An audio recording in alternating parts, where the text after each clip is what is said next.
प्रिया का आत्मसम्मान। प्रिया अपने पिता की बहुत लाडली बेटी थी। इस वर्ष 71% प्राप्त करके अपने विद्यालय में वह पूरी क्लास में अव्वल आई थी। बचपन से ही वह पढ़ाई में बहुत होशियार थी। शहर के सबसे अच्छे कॉलेज में उसको मनचाहे कोर्स BA इंग्लिश में एडमिशन भी मिल गया था। अपनी प्रतिभा से वह जल्दी ही सहपाठियों व अध्यापकों में लोकप्रिय हो गई थी। भगवान ने उसे प्रतिभा के साथ साथ रूप भी दिल खोल के दिया था। छरहरा गौर बदन, लंबे बाल, बल खाती चाल, मृदभाषी, सुसंस्कृत स्वर गुण संपन्न थी वह। अपने घर की शान और माता पिता की बहुत लाडली भी थी। नेहा के पति सत्येंद्र व्यस्तता के कारण नेहा के साथ नहीं आ पाए थे, इसीलिए उन्होंने दिव्यांश के साथ नेहा को भेज दिया था। घर में नेहा की ममतामयी सास थी, जो बहुत ही सुसंस्कृत महिला थी। वे नेहा का बहुत ध्यान रखती थी। भरा पूरा घर था। नेहा अपने ससुराल में बहुत खुश थी। 2 महीने पहले ही उसकी बेटी मोना का जन्म हुआ था। बेटी होने के बाद वह पहली बार मैके आ रही थी। प्रिया का कॉलेज घर से थोड़ी ही दूर पर था। जैसे ही क्लास समाप्त हुई, उसने अपना स्कूटर निकाला और जल्दी से घर की तरफ निकल पड़ी। घर पहुंचते ही उसने अपना स्कूटर बाहर खड़ा किया और सब को चौंकाने की मनसा से दबे पांव कमरे में घुसकर जोर से कहा, हैंड्स अप। पर अगले ही पल वह बुरी तरह से झेप गई। सामने एक स्मार्ट सा नौजवान खड़ा था, जो हैरान होकर उसी की तरफ देख रहा था। वह भी अपलक उसकी तरफ देखती ही रह गई थी। इससे पहले उसने उसे कभी नहीं देखा था। वह जो भी था उसमें कुछ तो था जो वह उसे देखते ही रह गई थी। इसी तरह कुछ पल बीत गए। तभी माँ की आवाज से वह सचेत हुई। अरे प्रिया, तू आज इतनी जल्दी कैसे आ गई? इनसे मिलो, ये दिव्यांश हैं। नेहा इनके साथ ही आई है। तेरे जीजा जी को अचानक कुछ काम आ गया था। ये भी दिल्ली आ रहे थे, तो उन्होंने नेहा को इनके साथ भेज दिया। इनके परिवार से उनका वर्षों से मेलजोल है। प्रिया ने हाथ जोड़कर नमस्ते कहा तो दिव्यांश ने भी मुस्कुराकर दोनों हाथ जोड़ दिए। माँ ने आगे कहना शुरू किया, इनका दाखिला दिल्ली में ही हुआ है। अब यहीं कॉलेज में MBA में एडमिशन लिया है। प्रिया ने झट से नमस्ते कहा और नेहा से मिल लूं कहकर अंदर भाग गई। मोना को गोदी में उठाकर उसके साथ खेलने लगी। मोना बहुत प्यारी गुड़िया सी थी। वह बार बार उसे उठाती, गले लगाती, कभी उसके छोटे छोटे हाथों को सहलाती। बीच बीच में नेहा से भी बात करती जाती। वह बहुत ही खुश थी। माँ ने तब तक हाल में नाश्ता लगा दिया था और आवाज लगाकर नेहा और उसे आने के लिए कह रही थी। सब ने बैठकर एक साथ नाश्ता किया।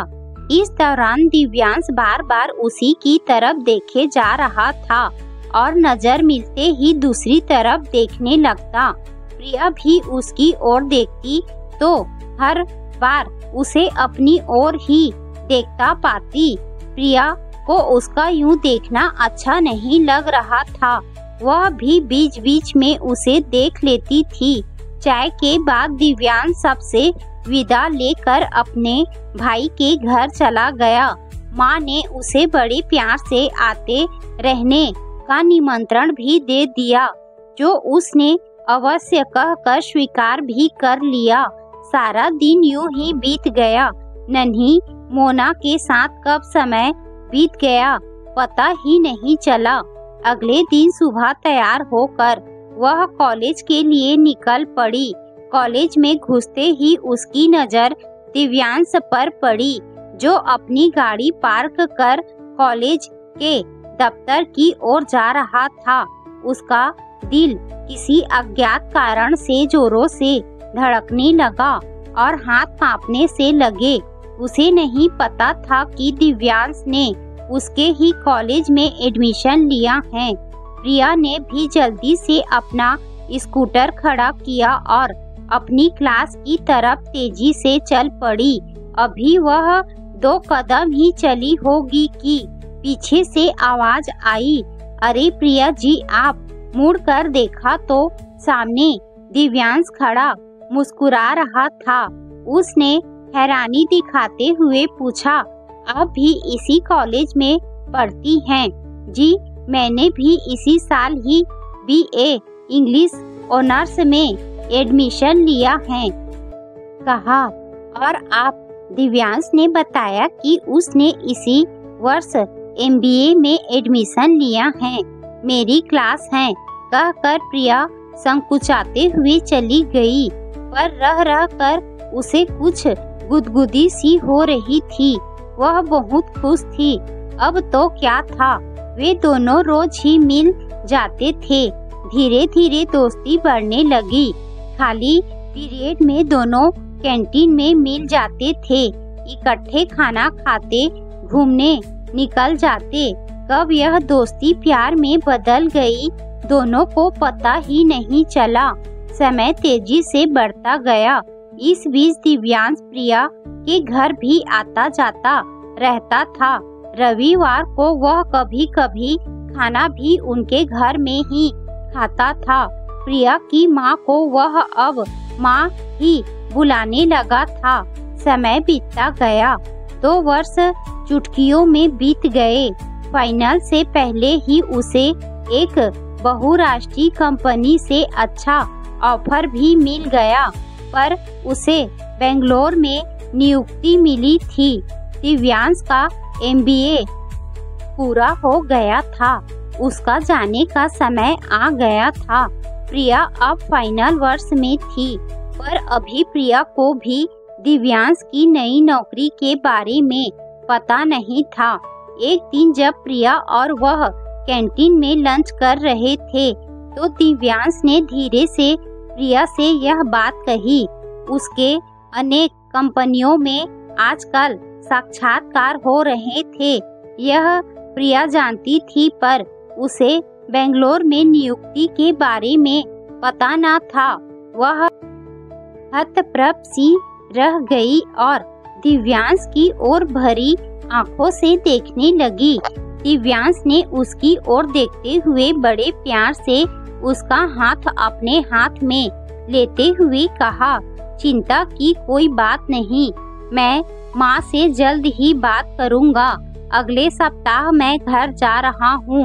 दिव्यांश के पिता किशोरी लाल जी कानपुर के मशहूर रईस थे। उनका बिरादरी में बड़ा ऊंचा नाम था। इस बात का उन्हें बहुत अभिमान भी था। उनका बड़ा बेटा दिल्ली में ही रहता था और वहीं पर पारिवारिक व्यवसाय को संभालता था। उसका विवाह पिछले वर्ष ही उन्होंने एक उद्यमी परिवार की बेटी के साथ बड़ी धूमधाम से किया था। वे दिव्यांश की शादी किसी धनी व्यवसायी परिवार में करने के इच्छुक थे। यह बात दिव्यांश को भी पता थी। दिव्यांश का परिवार कानपुर के प्रतिष्ठित परिवारों से था। उनकी अनेक मिलें इत्यादि थी। दिव्यांश अपने माता पिता का लाडला संतान था। शहर के बीचों बीच उनका आलीशान बंगला था। सत्येंद्र जी के परिवार के साथ उनके अच्छे संबंध थे। दिव्यांश बहुत परेशान सा रहने लगा था, पर उसने यह बात प्रिया से नहीं कही थी। माँ बाप के कहने पर वह लड़कियां देखने भी चला जाता था, पर उसके मन में तो प्रिया ही समाई थी। आखिर एक दिन उसने अपनी माँ से प्रिया के बारे में बात करने का निर्णय किया। माँ ने सारी बात सुनकर कहा, ठीक है, मैं तुम्हारे पापा से बात करके देखती हूँ। माँ ने पिताजी को जब प्रिया और दिव्यांश के बारे में बताया तो वे बोले, ठीक है, एक बार लड़की वालों से भी बात कर लेते हैं, उन्हें बुलवा लो, एक बार मिल लेते हैं, बेटे की भी बात रह जाएगी। प्रिया के पिताजी रमाकांत जी सरकारी नौकरी में उच्च पद पर आसीन थे। वे अपनी ईमानदारी के लिए पूरे विभाग में मशहूर थे। अपना खुद का घर था जो हाउसिंग लोन लेकर 5 साल पहले ही बनवाया था। 2 बेटियां थी, नेहा और प्रिया, और एक छोटा बेटा था, नेहुल, जो अभी 10वीं कक्षा में पढ़ता था। 2 वर्ष पहले ही उन्होंने अपनी बड़ी बेटी की शादी सत्येंद्र जी से की थी। सत्येंद्र जी का परिवार उनका परिचित था। उन्होंने मांग कर नेहा का रिश्ता लिया था। उनकी कोई मांग नहीं थी। शादी के बाद भी नेहा को बड़े अच्छे से रखा था और दोनों परिवारों में मधुर संबंध थे। दूसरी बेटी के लिए भी दिव्यांश के परिवार की ओर से बुलावा आया तो उनका खुश होना स्वाभाविक ही था। वे बहुत ही सरल हृदय और स्पष्टवादी व्यक्ति थे। जब प्रिया के लिए अच्छे संबंध का आभास हुआ तो पूरे परिवार में खुशी की लहर सी दौड़ गई। नेहा और सत्येंद्र जी ने दिव्यांश के घर वालों से मिलकर मुलाकात प्रबंध का कर लिया। तय कार्यक्रम के अनुसार अगले ही रविवार को कानपुर में ही एक स्थानीय होटल में मुलाकात का प्रबंध कर लिया गया था। प्रिया ने दिव्यांश के पसंद के रंग का सुंदर सूट पहन रखा था।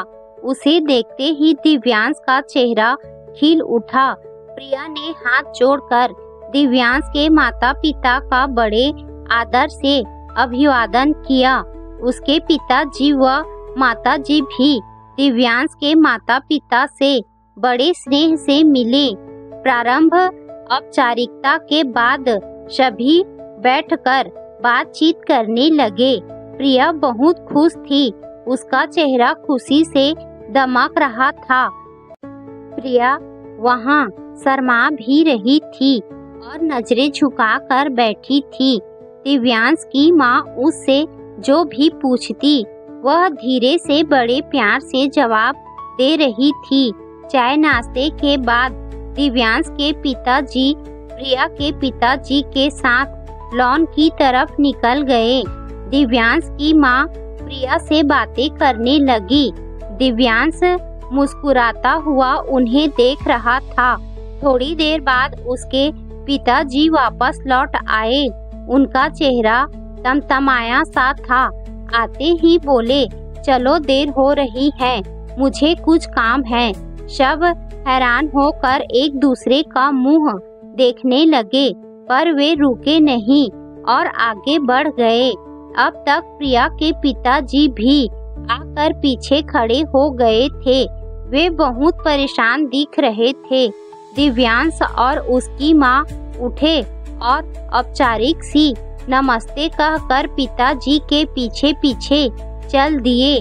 दिव्यांश ने लाचार सी निगाहों से प्रिया की ओर देखा और मुड़कर अपने पिताजी के पीछे चला गया। प्रिया के पिताजी कुर्सी पर हताश से बैठ गए। उन्हें बहुत पसीना आ रहा था। नेहा ने टेबल से पानी का गिलास उनकी ओर बढ़ा दिया। 2 घूंट पानी पीकर वे थोड़ा सा सामान्य हुए तो उन्होंने बताया कि दिव्यांश के पिताजी ने उनसे पूछा कि उनका शादी का कितना बजट है। इस पर वे बोले, हम तो नौकरी पेशे वाले लोग हैं, बच्चे पढ़ा दिए हैं, यही हमारी पूंजी है। आपको हम अपनी जान का टुकड़ा सौंप रहे हैं और हमारी सामर्थ्य अनुसार आपकी अच्छे से खातिरदारी सत्कार करेंगे। इस पर दिव्यांश के पिताजी बोले, ठीक है, हमारे करीब 50-60 रिश्तेदार बाहर से आएंगे, उनके लिए आप 5 सितारा होटल में रहने का इंतजाम करवा दीजिएगा। आखिर हमारी भी तो इज्जत का सवाल है। यह सुनकर प्रिया के पिताजी उनका मुख देखते रह गए और बोले, किशोरी लाल जी, मैं तो इतना खर्च उठाने का सामर्थ्य नहीं रखता। इस पर वे बोले, अरे इतना तो हर कोई ही आजकल करता ही है। बिरादरी में नाक भी तो बचानी है हमें। हम आपसे कोई दहेज तो मांग ही नहीं रहे, इतना तो आपको करना ही पड़ेगा। यह सुनकर प्रिया के पापा ने कहा, कृपया आप हमें माफ कर दें, यह तो शायद हम नहीं कर पाएंगे। शादी एक पावन संबंध है, इसे पैसों में तोड़ना हमें पसंद नहीं। मेरी बेटी है, मुझे जान से भी ज्यादा प्यारी है। उसे हमने अच्छी तालीम दी है, संस्कार दिए हैं, उसे पाल पोस कर आपको सौंप रहे हैं। आपको इस बात का मान करना चाहिए। इतना सुनना था कि दिव्यांश के पिताजी नाराज हो गए और वापस चले आए। प्रिया को यह बात सुनकर बहुत दुख हुआ और उसे पहली बार अपना लड़की होना अभिशाप सा लगा। उसके कारण आज उसके पिताजी को कितना कष्ट हुआ। इस पर प्रिया ने अपने घर में सबसे कह दिया कि अब दिव्यांश के बारे में कुछ भी सोचने की जरूरत नहीं है, क्योंकि वो अब अपने पिता और अपने परिवार को और कष्ट नहीं दे सकती। घर में उदासी छा गई, सभी बिना खाए ही सो गए। अगले दिन सुबह ही उन्हें दिल्ली के लिए निकलना जो था,